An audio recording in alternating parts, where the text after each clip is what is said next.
को दिया गया यहाँ पे it's talking about zener diode, और जेनर डायोड का हमको कहा है 5 वोल्ट जेनर वोल्टेज है, और ये रेगुलेट कर रहा है अनरेगुलेटेड डीसी वोल्टेज इनपुट को जो कि 25 वोल्ट है। और हमें कहा है कि 400 ओम का रजिस्टर है जो सीरीज में लगाया हुआ है। जेनर करंट जो है उसका वैल्यू 4 टाइम्स है लोड करंट का। तो हमसे कहा है लोड करंट की वैल्यू बतानी है, लोड रेजिस्टेंस की वैल्यू बतानी है। अच्छा सवाल है, रीजन बीइंग कि इस क्वेश्चन में हमारे पास डायग्राम नहीं है।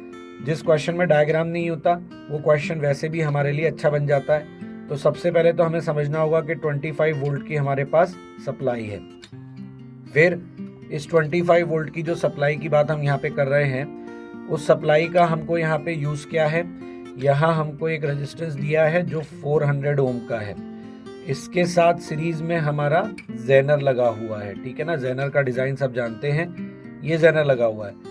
और जेनर क्या कर रहा है, रेगुलेट कर रहा है, किसके अक्रॉस कर रहा है, यहाँ लगा है आपका लोड रेजिस्टेंस। तो ये है बेसिकली हमारा क्वेश्चन। अब मान लेते हैं हमें कहा गया है कि यहाँ पे जो जेनर में करंट है, तो जेनर में करंट बोला है 4i, यहाँ बोला है करंट i, क्योंकि 4 टाइम्स बोला है, और ये 4i ये i, तो ये कितना हो गया 5i, और ये सप्लाई कितना है 25 वोल्ट का।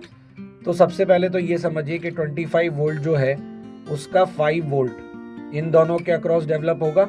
ये दोनों पैरेलल में लगे हुए हैं, कौन कौन, जेनर आपका, जेनर और आपका ये लोड, ये दोनों पैरेलल में लगे हैं। तो जो आपका 5 वोल्ट है वो इनके अक्रॉस जाएगा। तो 5 वोल्ट इनके अक्रॉस जाएगा, तो 25 में से आपका 5 वोल्ट जो है वो तो चला गया, कितना रह गया 20 वोल्ट। ये 20 वोल्ट किसके अक्रॉस पोटेंशियल ड्रॉप दे रहा है, ये 400 ओम के अक्रॉस दे रहा है। तो हम कहेंगे V बराबर IR, I कितना है 500 और रेजिस्टेंस कितना है 400। तो I का वैल्यू हमको यहाँ से मिल गया कितना 20 अपॉन ये कितना हो गया 5 400 है ना, ये खुद ही हो गया 20। तो 20 से 20 कैंसिल हो जाएगा, तो यहाँ पे 1/100 है, 1/100 ऊपर जाएगा तो 10⁻⁻2 या 10 मिली एम्पियर।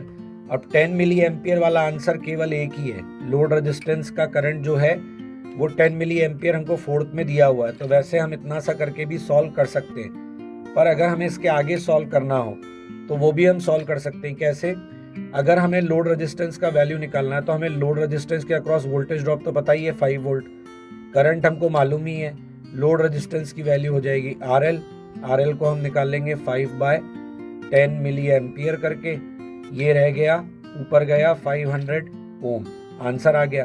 तो सेकंड पार्ट भी इसका हमने सॉल्व कर लिया, वैसे ज़रूरत नहीं थी।